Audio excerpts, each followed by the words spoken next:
السلام علیکم ورحمۃ اللہ وبرکاتہ۔ بسم اللہ الرحمن الرحیم، نحمدہ ونصلی علی رسولہ الکریم، اما بعد۔ رسول اللہ صلی اللہ علیہ وسلم کی سیرت کے حوالے سے بات چل رہی تھی، اور اس سے پچھلی درس میں اسلام کے خلاف کچھ سازشوں کا ذکر ہوا۔ چونکہ یہ دوسرا مرحلہ چل رہا ہے، حضور صلی اللہ علیہ وسلم کی نبوت مل جانے سے لے کر ہجرت تک، اور پھر دعوت کے مراحل میں یہ وہ مرحلہ چل رہا ہے اندرونی مکہ کے اندر دعوت دینے کا مرحلہ۔ تو اسلام کے خلاف سازشیں چلتی رہی۔ انہوں نے کئی دفعہ حربے استعمال کیے اسلام سے روکنے کے لیے، دعوت کے کام سے حضور کو روکنے کے لیے، لیکن آپ ان کے کسی بھی حربے میں، کسی سازش میں نہیں آئے۔ آپ مسلسل اللہ کے پیغام کو لوگوں تک پہنچانے کے لیے آپ ڈٹے رہیں، ثابت قدم رہیں۔ تو آج بھی انشاءاللہ انہی سازشوں میں سے کچھ اور سازشوں کا ذکر ہوگا، لیکن اپنی موضوع پر جانے سے پہلے یہ میں عرض کرتا ہوں کہ اس چینل کو آج تک اگر آپ نے سبسکرائب نہیں کیا ہے تو حضور کی زندگی کو مسلسل سننے کے لیے اس چینل کو آپ سبسکرائب کریں۔ سبسکرائب کرنے کا مطلب یہ ہوتا ہے کہ جو آئندہ نیا بیان ہوتا ہے، جو اس سیرت کا ایک حصہ ہوتا ہے، تو تقریباً روزانہ کی بنیاد پہ ایک بیان ضرور اپلوڈ ہوتا ہے، تاکہ سننے میں آپ کو آسانی ہو اور ڈھونڈنے میں آسانی ہو۔ اور اگر آپ اس کو آگے پھیلائیں گے، اوروں میں شیئر کریں گے، آپ کے ذریعے سے اور لوگ سنیں گے، تو حضور نے فرمایا کہ خیر کی طرف بلانے والا وہ ایسا ہے کہ جیسے اس نے اس خیر کے کام پہ خود عمل کیا۔ تو آپ کے ذریعے سے جو جتنے لوگ سنیں گے، عمل کریں گے، جتنا ثواب وہ لوگ کمائیں گے، اتنا ہی آپ شیئر کرنے والے اور آگے پھیلانے والے کو ملے گا۔ تو آج کے موضوع، اس کے چند عنوانات ہیں۔ آج کے درس کا عنوان تو سازش، اسلام کے خلاف سازشوں کے بارے میں ہے۔ سب سے پہلی بات کا ذکر کریں گے معاشرتی بائیکاٹ۔ معاشرتی بائیکاٹ کیا ہے، اس کا ذکر کریں گے۔ دوسری بات کا ذکر کریں گے شق القمر، حضور صلی اللہ علیہ وسلم کا ایک معجزہ۔ اور تیسری بات کا ذکر کریں گے حضور صلی اللہ علیہ وسلم کی ایک پیشن گوئی، دو سلطنت اور دو ملکوں کے درمیان جنگ کے بارے میں۔ ان تین چیزوں کا انشاءاللہ ذکر ہوگا۔ جب مکہ مکرمہ کے دو آدمی، ایک عمرو بن العاص اور ایک عبداللہ ابن ابی معیط، جن کو سرداروں نے مسلمانوں کے پیچھے حبشہ بھیجا تھا کہ مسلمانوں کو وہاں سے کچھ بہانہ کر کے بادشاہ سے ان کو لے آئیں، واپس لے کر آ جائیں۔ بہرحال جب وہ لوگ ناکام لوٹ کے آئے اور مسلمان اپنے چین اور سکون کے ساتھ حبشہ میں اپنے دین حق پر عمل کرنے لگے اور دین کی طرف اور لوگوں کو راغب کرنے لگے، اور مکہ مکرمہ میں حضور صلی اللہ علیہ وسلم کا لایا ہوا دین، اس کا دائرہ اور وسیع ہونے لگا، تو مکہ کے لوگ طیش میں آئے، غصے میں آئے۔ انہوں نے اب سوچا کہ یہ تو بڑھ رہا ہے، کم نہیں ہو رہا، جتنا ہم اس کو دباتے ہیں اتنا ہی یہ اٹھتا ہے، جتنا ہم اس کو نیچے کر رہے ہیں یہ اتنا ہی بلند ہو رہا ہے۔ تو انہوں نے ایک مسلمانوں کے خلاف ایک اور کام کیا، اور انہوں نے یہ اتحاد اور ایک کاغذ لکھی، اتحاد کیا اور کاغذ لکھی، اور اس کاغذ کو، اس پیپر کو بیت اللہ پر جا کر آویزہ کیا، وہاں لٹکایا۔ ایک معاہدہ انہوں نے لکھا آپس میں کہ آج کے بعد جو بھی شخص محمد صلی اللہ علیہ وسلم کا فرما بردار ہوگا، اس کے مشن میں اس کا ساتھ دے گا، چاہے مسلمان ہو یا نہ ہو، جو بھی اس کا طرف دے گا، اس کا ساتھ دے گا، ان تمام لوگوں کا بائیکاٹ کیا جائے۔ تو خصوصی طور پہ بائیکاٹ تو اللہ کے رسول اور آپ کے ماننے والے مسلمانوں کی تھی، لیکن جو آپ کی حمایت کرنے والے تھے، مسلمان نہیں ہوئے تھے، آپ کے خاندان والے، آپ کے رشتہ دار، ابو طالب یا آپ کے چچا اور رشتہ دار، تو جب انہوں نے یہ معاہدہ کیا کہ مسلمانوں کے ساتھ ہر قسم کا لین دین ختم کیا جائے، ان کے بائیکاٹ کیا جائے، ان کے ساتھ رشتے ناطے ختم کیا جائے، اور ان کے ساتھ خرید اور فروخت کے معاملات بھی ختم کیا جائے، تو انہوں نے، مسلمانوں نے، ابو طالب نے اپنے قبیلے کو، بنو ہاشم اور بنی مطلب، اپنے خاندان کو اور بنو ہاشم کو ساتھ لیا اور ایک وادی میں چلے گئے، جس وادی کا نام آج بھی مشہور ہے، شعب ابی طالب، شعب ابی طالب۔ وہاں جا کر مسلمان اور یہ دو قبیلے، بنو عبد المطلب اور بنو ہاشم، یہ دونوں وہاں رہنے لگے۔ ان کے ساتھ اتنی مشکلات اور اتنی سختی کی گئی کہ مسلمانوں کے بچوں کی بھوک کی وجہ سے رونے کی آواز باہر لوگ سنتے تھے، اور مکہ کے لوگ خوش ہوتے تھے، ہنستے تھے، اس میں مذاق اڑاتے تھے۔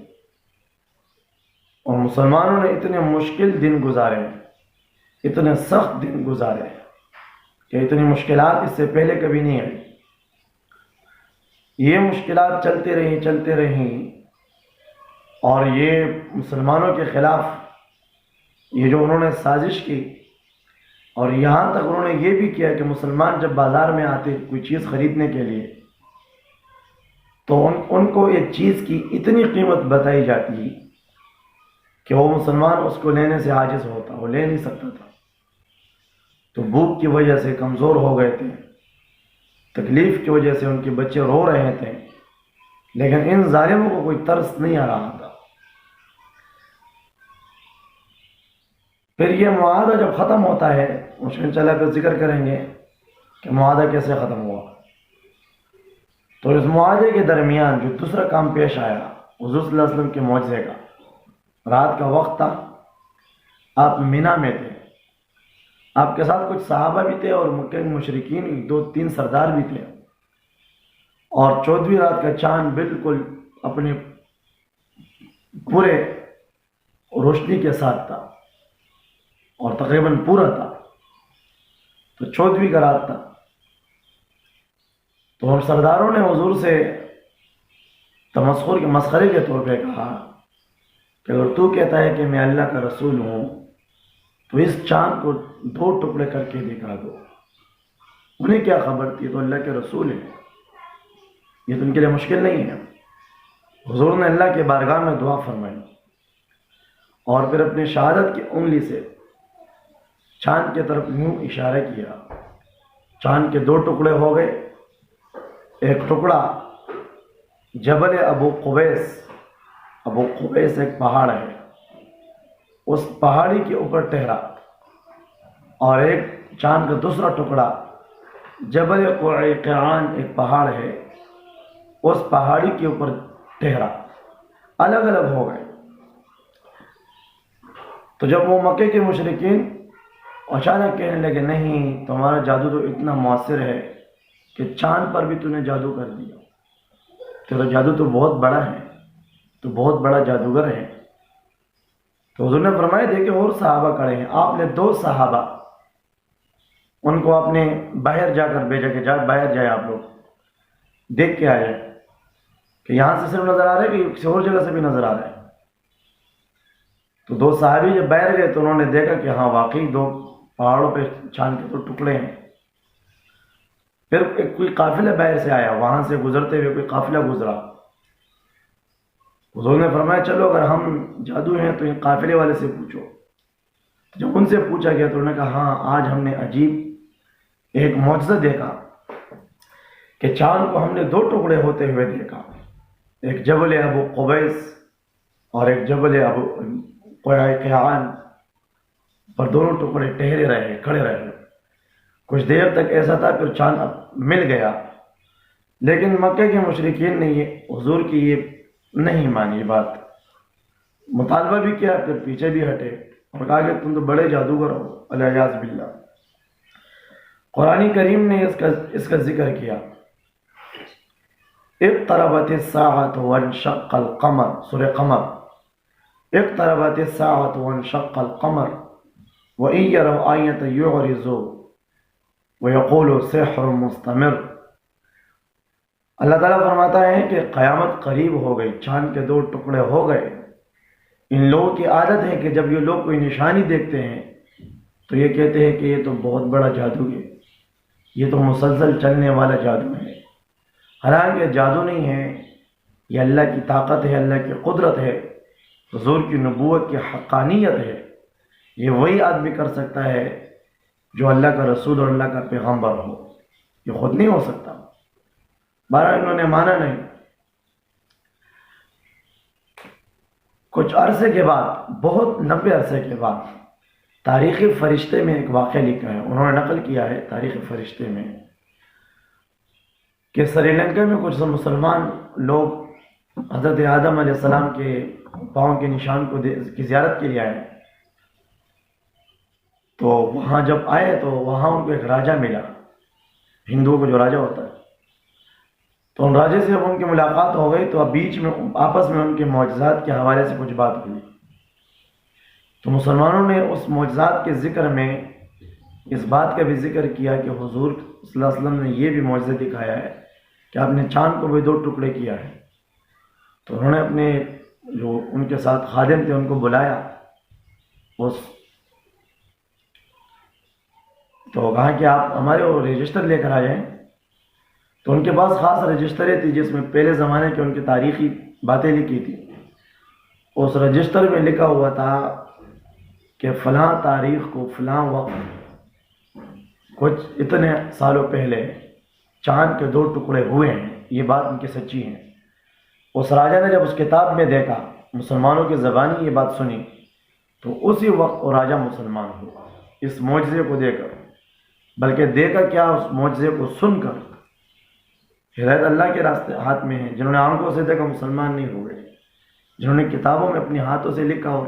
مسلمانوں کی زبان سے سنا، وہ مسلمان ہو گئے۔ اچھا، اس کے بعد 2 بڑی سلطنتیں تھی اس وقت، ایک روم اور ایک فارس۔ روم والے یہ اہل کتاب کہلاتے تھے، اور فارس یہ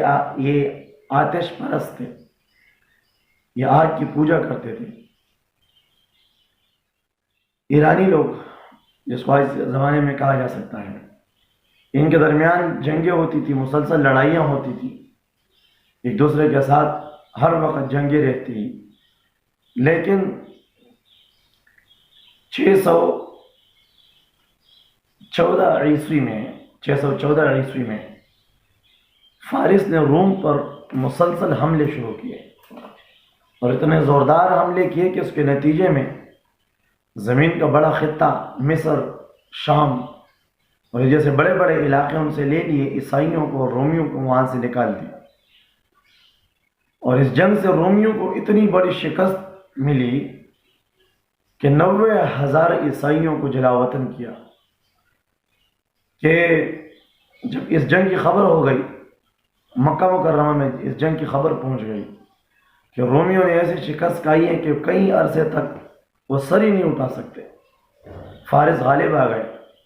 تو مکے کے مشرکین خوش ہو گئے۔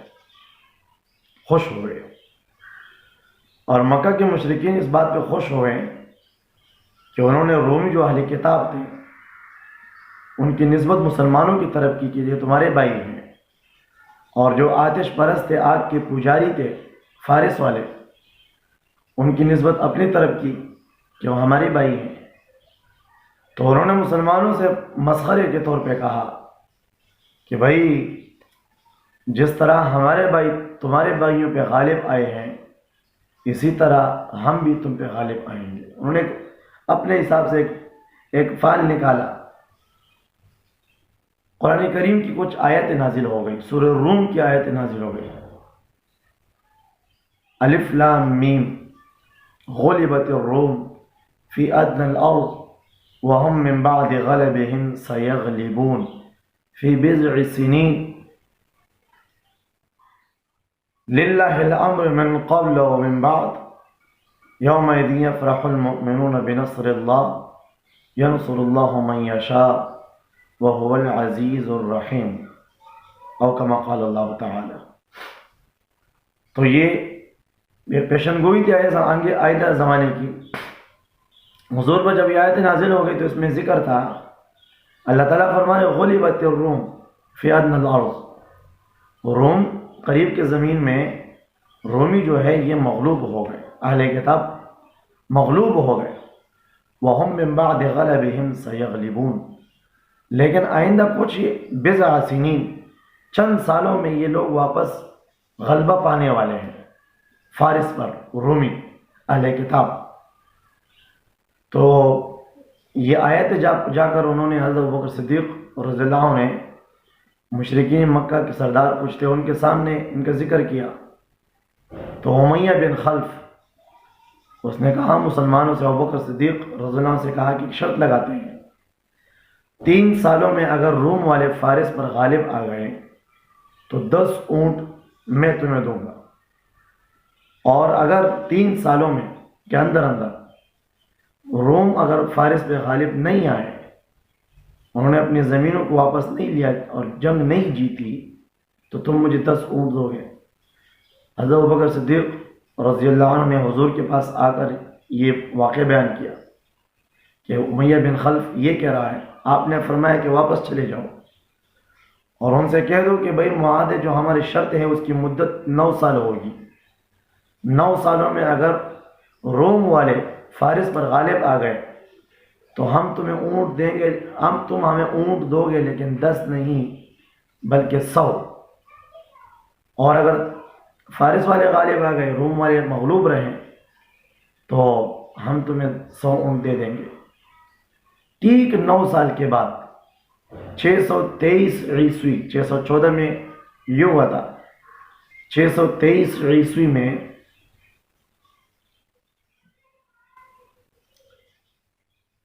روم کے ایک علاقے نے اور ایک بادشاہ نے اپنے ایک علاقے سے حملے کرنا شروع کر دیے، اور یہ حملے کرتے کرتے کرتے انہوں نے فارس کو 623 عیسوی میں ایسی شکست فاش دی کہ وہ ان کے آئندہ کے لیے ابھرنے کے نام و نشان ہی مٹ گیا۔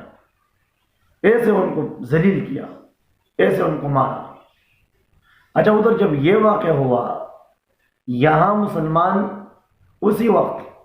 کیونکہ اللہ نے فرمایا یومئذ یفرح المؤمنون بنصر اللہ، کہ اس دن جس دن روم غالب آئیں گے فارس والوں پر، اس دن مسلمان بھی خوش ہوں گے، اور مسلمانوں کی خوشی کی وجہ یہ ہوگی کہ اس دن اللہ خود مسلمانوں کی بھی مدد فرمائیں گے۔ اور ان دنوں میں جنگ بدر پیش آئی، جیسے ان کو وہاں غلبہ نصیب ہوا رومیوں کو، اہل کتاب کو، ادھر یہاں اہل ایمان کو، مسلمانوں کو یہاں بدر میں فتح نصیب ہوا 1000 لوگوں کے مقابلے میں 313 کی جماعت کو۔ تو امیہ بن خلف مارا گیا تھا اس میں۔ جنگ ہونے کے بعد ابوبکر صدیق رضی اللہ عنہ واپس آئے اور امیہ بن خلف کے جو ضامن تھے ان کے پاس گئے کہ بھائی رومی تو غالب آ گئے 9 سالوں کے اندر 100 اونٹ دے دو۔ ان سے 100 اونٹ لیے اور حضور کے سامنے پیش کیا، فرمایا اس کو صدقہ کر دو، ان کو صدقہ کیا گیا۔ یہ تھی آپ کی پیشن گوئی رومیوں کے بارے میں، اور اسی دن ہی اللہ نے مسلمانوں کی بھی ایک غلبے کی، اللہ نے اسلام کی غلبے کی ایک جنگ مسلمانوں کے ذریعے سے اللہ نے جتوائی۔ تو ان کے ضامنوں سے اونٹ لیا گیا۔ یہاں ایک سوال پیدا ہوتا ہے کہ شرط جانبین سے شرط اسلام میں حرام ہے، تو کس طرح حضور نے شرط کو قبول کیا؟ اس کا جواب یہ ہے کہ اس وقت شرط ابتدائی اسلام میں شرط اس طرح شرط لگانے کی کوئی ممانعت نہیں، اور بعد میں جا کر اس شرط جو ہے یہ حرام ہو گئے، اور پھر اس کے بعد کوئی شرط مسلمانوں نے نہیں لگائی، اور اس کے بعد شرط حرام ہے۔ یہاں تک بات ہو گئی، آج کے درس میں ختم۔ آئندہ کے درس میں انشاءاللہ ہم بیان کریں گے کہ یہ جو معاشرتی بائیکاٹ تھا یہ کس طرح ختم ہوا، کون اٹھتے ہیں وہاں مسلمانوں کے حق میں بات کرتے ہیں اور یہ بائیکاٹ ختم ہوتا ہے، اس میں کیا واقع پیش آتا ہے، انشاءاللہ العزیز اس پائندہ درس میں بیان کریں گے۔ السلام علیکم ورحمۃ اللہ وبرکاتہ۔